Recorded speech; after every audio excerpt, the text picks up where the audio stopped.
New Thought Media Network proudly presents the Global Heart of Peace's Peace Party. Celebrate the many paths to peace. Explore an exciting life of peace. Embody joyous peace.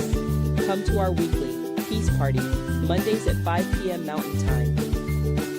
Only on New Thought Media Network. www.ntmedia.org.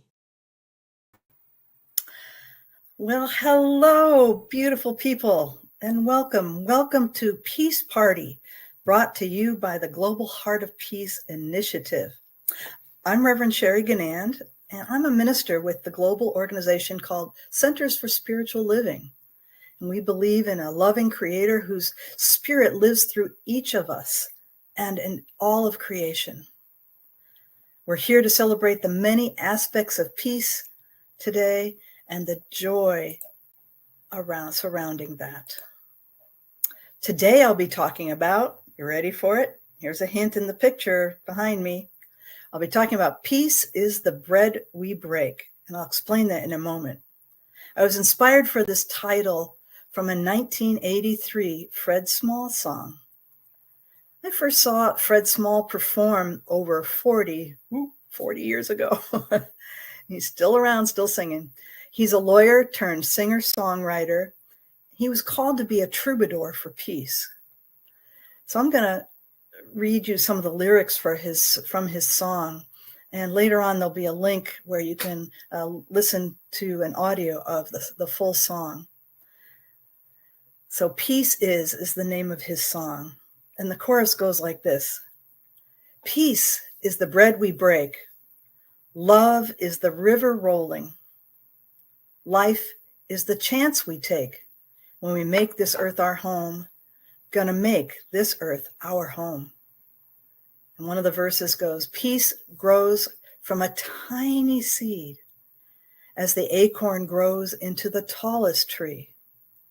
Many years ago, I heard a soldier say, when people want peace, better get out of the way.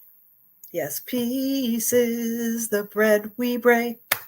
Love is the river rolling. Life is a chance we take when we make this earth our home. Gonna make this earth our home. Isn't that beautiful? So breaking bread, what does breaking bread and peace have to do with one another? Well, first, let us remind each other that whole loaves of bread, like those in the picture, were broken apart by hand and then shared. This showed trust and peace by respecting life. It was a symbol of sharing and hospitality. I even read that bread was often broken, shared, during a truce, during battles. Around the world in Judaism, a blessing is said over the bread, especially during Shabbat. That's the weekly Jewish Sabbath that runs from Friday evening to Saturday evening. During the 9th month of the Islamic calendar, called Ramadan, bread is broken at the end of each day of fasting. And this symbolizes communal and spiritual connection. Kind of start to see the links here. Also in Hinduism and Buddhism, breaking bread together is a form of worship, symbolizing the giving and the receiving between humans and the divine. In the Christian Bible, there are many references to breaking bread. In the New Testament of the Bible, Jesus and his disciples broke bread during the Last Supper. That was before Jesus, was crucified. That's from Matthew chapter 26. And it says, while they were eating, Jesus took bread, and when they had given thanks, he broke it and gave it to his disciples. Now notice that they first give thanks. That's an important part. There's this attitude of sacredness in relationship to bread, the staff of life, and it grows out of the Eastern customs of breaking bread. And it is said that they break the bread and not cut it with a knife, because to cut the bread would be thought of as cutting life itself. So it is broken. I just learned that the actor Tony Shalhoub has a show called Tony Shalhoub Breaking Bread. And he goes around the world and talks to people and talks about bread and the sharing of that together. So I invite you to look it up. It might be on several places. So this breaking of bread, meaning, the taking it and opening it up and sharing it, is akin to respecting life and sharing peace. So that's how we get peace and bread. Well, let's look specifically at sourdough bread for a moment. I'm just fascinated by sourdough. Some of you may have heard of sourdough starter. It's a culture made of flour and water used to make sourdough bread. And you mix those together and you let it sit from anywhere from 7 to 14 days. And occasionally you add a little more water, a little more flour. It's called feeding it. And the wild yeast and good bacteria from the environment ferments it. And you'll see it start to bubble. And using this, a part of the starter, you don't use all of it, you just use a part of it, and adding it to the dough, it creates the air holes in the bread when you make it, and it gives it a lightness. And the remaining starter, the original one, can be used again and again and again as long as it is fed and the conditions are right. Now, some bakeries have kept this thing called starter alive for, get this, 100 years. Same starter, they scoop a little out, add more flour and water to the old one, let it sit, and do that.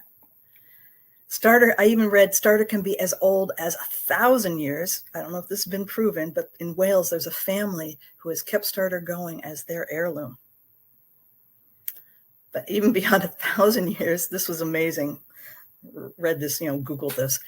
A physicist named Seamus Blackley, he was the one who created the original Xbox. He decided to make and eat sourdough from yeast that was 4.5 millennia old. That's 4,500 years old. They did this because they did the carbon dating on it. So Blackley secured access to Egyptian pottery from museums in Massachusetts, where I live.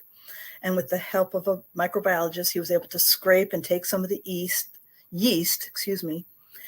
and through several trials and errors, he actually reactivated the yeast and was able to make a loaf of bread in the tradition of ancient Egypt. Isn't that amazing? So if we can keep sourdough starter alive for 4,000 years, why don't we do the same thing for peace? Why don't we nurture and feed a climate of peace and keep peace strong by feeding it? And we can do that by being in community, having compassion for ourselves and others. We can advocate for diversity, equity, and inclusion. And yes, I brought in DEI, but in a positive way. So yes, we keep peace going. Another way to think about peace is that it's like making any kind of bread.